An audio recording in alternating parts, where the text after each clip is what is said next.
So guys मैं Triumph को sorry बोलना चाहूँगा। स्क्रैम्बलर बाइक का जो डीएनए है ना, क्या ये जस्टिफाई भी करती है या नहीं कि क्या एक बिगिनर ये बाइक ले सकता है, क्या ये कम्पीट कर पाएगी हिमालयन और 390 से, केटीएम से।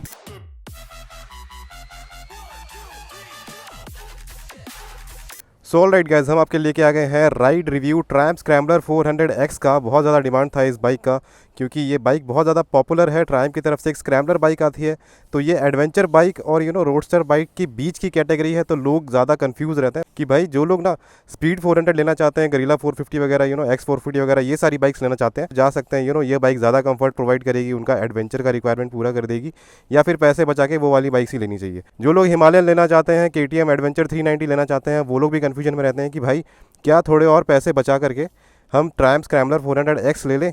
तो ये सारे कन्फ्यूजन मैं आज दूर करने वाला हूँ, और ये बाइक चलने में कैसी है, राइड क्वालिटी कैसी है, कंफर्ट कैसा है, सस्पेंशन कैसे है, एंड ब्रेकिंग वगैरह कैसी है, सब कुछ आज डिस्कस करेंगे। तो एंड तक वीडियो बने रहिएगा। चलिए स्टार्ट करते हैं हमारा ride review. So guys, seat height ना इस बाइक की 835 mm है, जो कि काफ़ी ज़्यादा है मेरी हाइट के हिसाब से। देखिए मेरी हाइट ना 5'7" है, और मैं बैठ के दिखाता हूँ।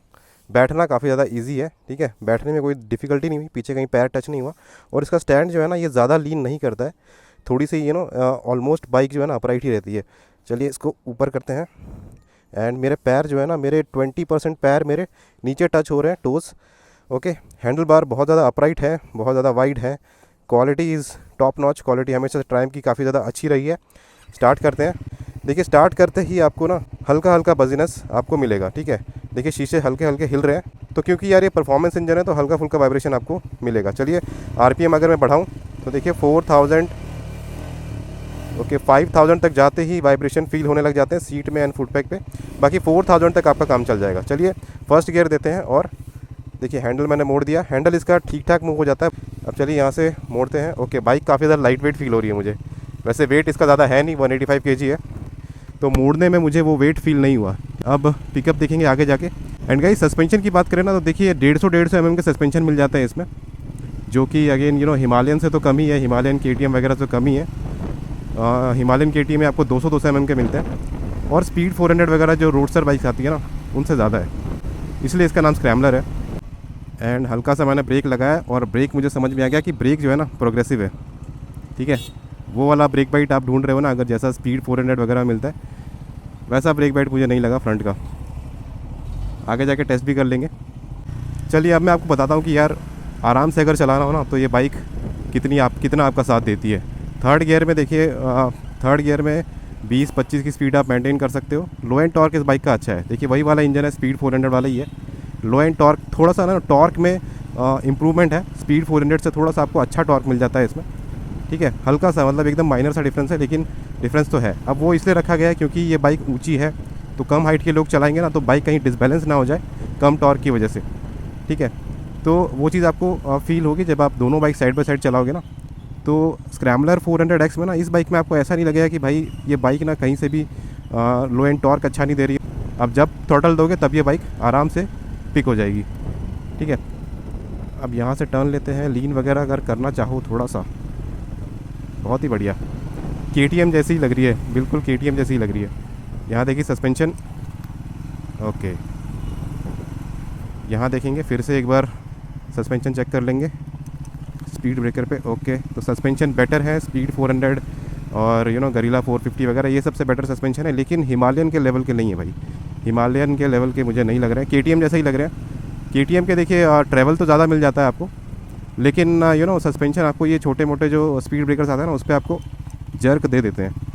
अब चलिए मैंने पिकअप नहीं दिखाया, तो रास्ता अच्छा नहीं मिला, तो चलिए सेकंड गियर से पिकअप लेंगे, पीछे कोई नहीं है। बहुत ही ज़बरदस्त पिकअप भाई। इंजन ब्रेकिंग बहुत ही बढ़िया इंजन ब्रेकिंग, और देखिए स्पीड 400 वाला ही नेचर है, पिकअप तगड़ा मिल जाता है, क्या बात है भाई साहब। पिकअप जो है ना, मुझे सब बाइक से इसका बेटर लग रहा है, इवन मुझे हिमालयन केटीएम से भी बेटर लग रहा है।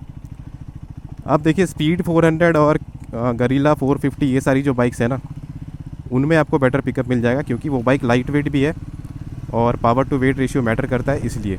बट इसमें भी कहीं से भी कम नहीं है। अगर इसकी सेगमेंट से अगर कंपेयर करें ना, जैसे कि हिमालयन वगैरह से, तो इसका पिकअप बेटर है, दोनों बाइक से बेटर है। अब गाइस देखिए ये ना सबसे सस्ती आ जाती है हिमालयन और KTM से अगर कंपेयर करें तो देखिए हिमालयन इससे आई थिंक 35,000 महंगी आती है, 30-35 हज़ार महंगी आती है। ये आपको 2,70,000 एक्स शोरूम पड़ेगी। हिमालयन आपको 3,05,000 एक्स शोरूम पड़ेगी काजा ब्राउन। एंड KTM आपको 3,27,000 की पड़ने वाली है। अब देखिए थर्ड गियर में मैं चला रहा हूँ आराम से, तो ये बाइक ना आगे भागने चाहती है ओके, या ये बाइक आपको बोलती है कि भाई मुझे भगाओ, भगाने के लिए बनी हूँ, आप मुझे भगाओ। ठीक है, आप रिलैक्स चलाना चाहोगे थर्ड गियर में तो नहीं भाई, रिलैक्स नहीं चलेगी ये, आपको इंजन कंटिन्यूसली यही बोल देगा कि भाई आप भगाओ मुझे। ठीक है, तो एक परफॉर्मेंस बाइक जैसा इंजन बिहेव करता है, ना कि एक एडवेंचर बाइक वाला बिहेवियर है ये। तो आप समझ जाओ कि रिलैक्स तो ये बाइक नहीं चलने वाली है। रिलैक्स तभी चलेगी जब आप फिफ्थ गियर में लगा दोगे और आराम से आप 40-45 पे चलाओगे, तब ये थोड़ा रिलैक्स चलेगी। लेकिन कहीं से भी ये रिलैक्स इंजन तो नहीं है। देखिए फिफ्थ गियर से ही ऐसा पिकअप ले रही है जैसे भाई एकदम ही फर्स्ट गियर में ही है, सेकंड गियर में ही है। देखो, समझ रहे हो आप? तो ये इसकी ट्रैक्टिबिलिटी को इंक्रीज़ कर देता है, मतलब कि आप सिटी में बार बार आपको गियर अप डाउन नहीं करने पड़ेंगे। यहाँ से देखिए हम टर्न लेते हैं, यहाँ पे ऑफ रोडिंग का पैच है और देखते हैं कि क्या ये कम्पीट कर पाएगी हिमालयन और 390 से, KTM से। यहाँ पे घुसा देते हैं। ओके, तो फिफ्थ गियर में ही था मैं, सॉरी, थर्ड गियर लगा लिया है।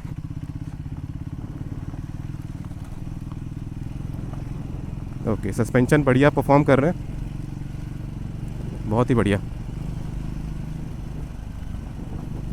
क्या बात है। KTM जैसे ही परफॉर्म कर रहे हैं, KTM 390 के जैसे परफॉर्म करते हैं ना, और ग्लाइड करती हुई जा रही है बाइक।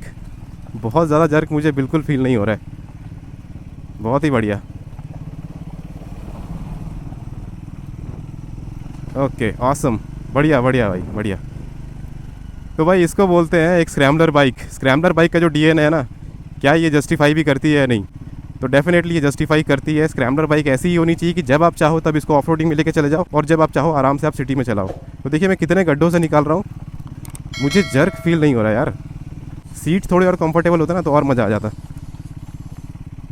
देखिए सीट जो है ना इसमें थोड़े से मीडियम साइड पे ही रखे हुए हैं, क्योंकि लॉन्ग राइड पे ना थोड़े से वो मीडियम स्टिफ सीट्स होते हैं ना, वो बेटर रहते हैं। ओके, तो सॉफ्ट तो नहीं है लेकिन ठीक है, बढ़िया, आपका काम चल जाएगा। और आपको मेरी आवाज़ से ही समझ में आ रहा होगा कि मुझे ज़्यादा जर्क नहीं लग रहे हैं। यहाँ से चलते हैं ऊपर। क्या बात है, क्या पिकअप है भाई, ज़बरदस्त। ये बाइक मैंने एक्चुअली बहुत बार चलाई हुई है, मेरे दोस्तों के पास है, हम लोग राइड पे जाते हैं ना, तो मैंने बहुत बार चलाई हुई है। हाईवे पे ना इसकी स्टेबिलिटी बहुत ज़्यादा अच्छी है। ठीक है, हाईवे पे आपको ऐसा लगेगा कि भाई कोई आप एडवेंचर बाइक ही लेके जा रहे हो। हिमालयन जितनी हिमालयन जैसी हैवी फील नहीं होती है। आपको अगर हैवी बाइक चाहिए, स्टेबल बाइक चाहिए, मतलब और ज़्यादा स्टेबल बाइक चाहिए, तो आप हिमालयन की तरफ जा सकते हो। ये ना ऑलमोस्ट KTM 390 जैसी ही फील होती है।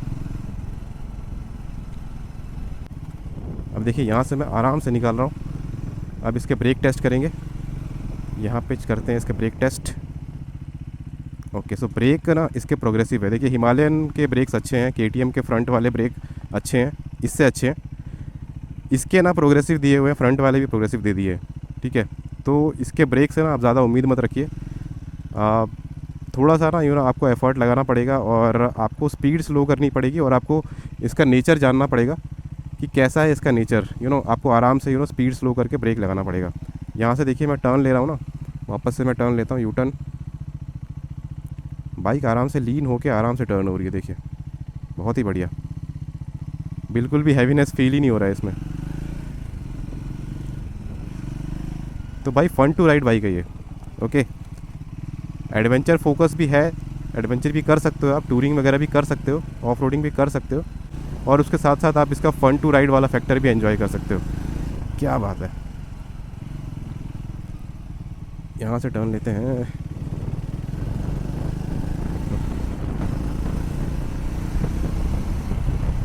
यहाँ पे इंजन ब्रेकिंग गज़ब। पीछे वाले ब्रेक टेस्ट करेंगे। ओके, प्रोग्रेसिव फ्रंट वाले ब्रेक टेस्ट करेंगे, ये भी प्रोग्रेसिव। अगर दोनों ब्रेक साथ में लगा दिया जाए, ओके, सो दोनों ब्रेक लगाओगे थोड़ा सा कंट्रोल करके तो ठीक है, मतलब जगह पे रुक सकती है बाइक। बाकी ठीक है, ब्रेकिंग ओवरऑल ओके है, एवरेज ब्रेकिंग है। यहाँ पे वापस से आ जाएंगे हम ऑफ रोडिंग पैच पे।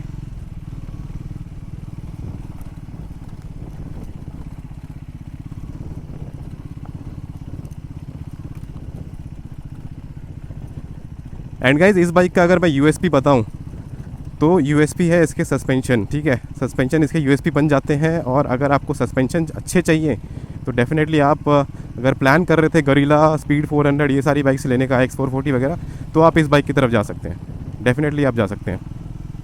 एंड गाइज इस पर अगर सैडलिंग की जाए, क्या बात है, बढ़िया, आराम से आप सैडलिंग भी कर सकते हो। सामने का पोर्शन इतना वाइड नहीं है, ठीक है। तो ये पूरा ना आपका हैंडल बार का कॉन्फिडेंस, टैंक का कॉन्फिडेंस आपका बना रहता है, क्योंकि आगे से ना इतना वाइड है ही नहीं, आगे से इतना वेट है ही नहीं जितना हिमालयन में है, ठीक है। हिमालयन में थोड़ा बहुत आपको सोचना पड़ता है कि आगे से वेट ज़्यादा है तो कैसे निकालूँ, कहाँ से निकालूँ, ये सब सोचना पड़ता है, बट इसमें ऐसा नहीं है, इसमें और KTM में भी वैसा नहीं है। सो गाइज़ मैं ट्रायम्फ को सॉरी बोलना चाहूँगा, और सॉरी इसलिए बोलना चाहूँगा कि मैंने पहले इस बाइक का रिव्यू नहीं किया, ठीक है। मैंने बहुत सारी बाइक्स का रिव्यू किया, लेकिन इस बाइक का रिव्यू मैंने प्रॉपर एक राइड रिव्यू नहीं किया है। तो एक एडवेंचर बाइक लेने का अगर आप प्लान कर रहे हो ना, तो आप सोच सकते हो, इस बाइक की तरफ आप जा सकते हो यार। आपको ऐसा नहीं लगेगा कि भाई एडवेंचर की नीड थी, बट आपको टूरिंग फोकस्ड और ऑफ रोडिंग फोकस्ड बाइक चाहिए थी, और ये बाइक आपका पर्पस पूरा नहीं करेगी, ऐसा आपको नहीं लगने वाला है। और भाई सिटी में तो यार मज़ा ही आ जाएगा आपको। आप इसको परफॉर्मेंस बाइक की तरह चलाना चाहते हो वैसे चलाओ, जिस तरीके से हैंडल करना चाहते हो वैसे आप हैंडल कर सकते हो। टायर्स में थोड़ा इंप्रूवमेंट की ज़रूरत है, हल्के फुल्के टायर स्किड होते हैं, तो टायर्स के ग्रिप को इम्प्रूव करने के लिए अगर ट्रायम्फ काम करे तो और भी अच्छी बात है। बाकी इससे भी आपका काम चल जाएगा, एक एवरेज टायर आपको मिल जाएंगे। सो गाइज़ मुझे ऐसे भी क्वेश्चन आते हैं कि क्या एक बिगिनर ये बाइक ले सकता है। कि बिगिनर को तो मैं यही सजेस्ट करूँगा कि अगर आपने कोई बाइक नहीं चलाई हुई है, आप टोटली बिगिनर हो, आपको बाइक चलानी आती ही नहीं है, तो आप मत लो। आप पहले बाइक सीखो, उसके बाद सीखने के बाद ना 6-8 महीना आप सीखो, 1 साल सीखो, उसके बाद आप इस बाइक की तरफ आ सकते हो, ठीक है। इस बाइक को हैंडल करना बहुत ज़्यादा मुश्किल नहीं है, अगर आप 6 महीने भी अच्छी खासी प्रैक्टिस करके आ गए तो आप इजीली इस बाइक को चला लोगे। अब हिमालयन के केस में थोड़ा डिफरेंट हो जाता है, हिमालयन थोड़ी और हैवी बाइक हो जाती है, तो उसको चलाने के लिए आपको प्रॉपर प्रैक्टिस की ज़रूरत है। बाकी ये तो यार चल जाएगी। ये जो इसका विंडशील्ड है ना, ये ऐसे ही है, मतलब नाम का विंडशील्ड है, बस एस्थेटिक के लिए दिया हुआ है। मिरर की विजिबिलिटी ठीक ठाक है, छोटे मिरर है, थोड़े और बड़े हो सकते हैं ये मिरर। मीटर की विजिबिलिटी में कोई दिक्कत नहीं है भाई। 8,528 किलोमीटर ये बाइक चली हुई है, ओनर ने इसकी सेकंड सर्विस भी करवा ली है। और अगर हीटिंग की बात करें ना, तो हीटिंग देखिए इस बाइक में अभी तक तो मुझे फील नहीं हुई है, लेकिन इस बाइक में हीटिंग होती है, अच्छी खासी हीटिंग होती है। अगर आप ट्रैफिक में चलाते हो, बम्पर टू बम्पर ट्रैफिक में चलाते हो ना, तो अच्छी खासी हीटिंग आपको राइट फुट पैक पे फील होती है। इवन मेरी स्पीड 400 में भी फील होती है, और इसमें भी आपको हीटिंग फील होगी, बट इतना भी नहीं कि आपको एकदम आपके पैर जल जाएंगे, ऐसा भी नहीं होगा। तो आपको ये चीज़ देखनी पड़ेगी कि आपको फुल पैंट वगैरह पहन के चलाना पड़ेगा, शूज़ वगैरह पहन के हमेशा से आपको चलाना पड़ेगा, तो हीटिंग से आप बच जाओगे। देखिए रेडिएटर फ़ैन ऑन हो गया और आवाज़ भी आ रही है। और एक और चीज़ यार, ये स्पीड 400 एंड स्क्रैम 400X में ना, ये फ़ैन का नॉइज़ काफ़ी ज़्यादा आता है, तो इरिटेटिंग तो नहीं है, लेकिन आपको समझ में आता है कि हाँ भाई कुछ तो ऑन है, ठीक है। तो ये बात आप ध्यान में रखिए। पैर मेरे टच होते हैं बस नीचे ना, बस टच होते हैं, अभी मैंने पैर नीचे रखा तो ठीक है, कॉन्फिडेंस तो इतना लूज़ नहीं हो रहा है। यहाँ से चलते हैं, स्पीड से निकाल देते हैं, स्पीड ब्रेकर से। ओके, तो फील हो जाता है, आपको स्लो करना पड़ेगा। चलिए यहाँ से भगाते हैं, बढ़िया। ओके, सो ब्रेक जो है ना, आपको समझना पड़ेगा ब्रेक का नेचर। आप समझ जाओगे कि ब्रेक कैसे लगाना है, कितने डिस्टेंस पे ये बाइक रुक जाएगी, तो फिर कोई दिक्कत नहीं है। ओके, एंड अगेन ये पिंक वाले फ्लावर्स, क्या बात है। यहाँ से हम निकलेंगे। ओके, अभी मैं पैर नीचे रख रहा हूँ ना, तो थोड़ा सा मुझे लगा था कि हाँ भाई हाइट बहुत ज़्यादा है बाइक की, बट वेट यार इसका ना बहुत ज़्यादा अच्छे से डिस्ट्रीब्यूटेड है, ठीक है। तो मुझे कहीं से भी हैवी नहीं लग रही है bike, wait distribution is very good. देखिए हल्का सा पीछे का टायर स्किड हो गया था। चलो यहाँ पे स्लो करेंगे, इससे ना स्लो निकालते हैं। हाँ, तो स्लो निकालेंगे तो चल जाएगा। देखिए पीछे वाले ना कंफर्टेबल है सस्पेंशन। लेन शिफ्ट करना इज़ वेरी इजी, ठीक है। हाईवे पे अगर आप लेन शिफ्ट करते हो ना, मैंने जितनी बार भी हाईवे पे लेन वगैरह शिफ्ट किया है, अचानक से शिफ्ट किया है, कोई सामने आ गया है, तो मुझे कोई दिक्कत नहीं लगी है लेन शिफ्ट करने में। बढ़िया है, बाइक स्टेबल फील होती है। सो एग्जॉस्ट जो है ना, मुझे इसका थोड़ा सा लाउड लग रहा है, मतलब थोड़ा सा और बेसी लग रहा है as compare to speed 400। Almost मुझे स्पीड T4 जैसा ही लग रहा है, बट कहीं से भी कम नहीं है। हिमालयन और KTM से कम नहीं है। KTM का तो इतना लाउड नहीं आता है, लेकिन हिमालयन का लाउड आता है एग्जॉस्ट। तो एग्जॉस्ट का साउंड मैं आपको सुनाता हूँ एक बार। यहाँ पे साइड में लगाते हैं और शीशा ओपन करते हैं और सुनिए इसका एग्जॉस्ट।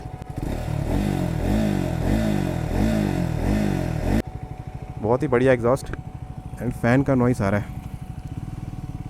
चलिए यहाँ से निकलते हैं। एंड सामने से ना ये बाइक काफ़ी हल्की हल्की लगती है।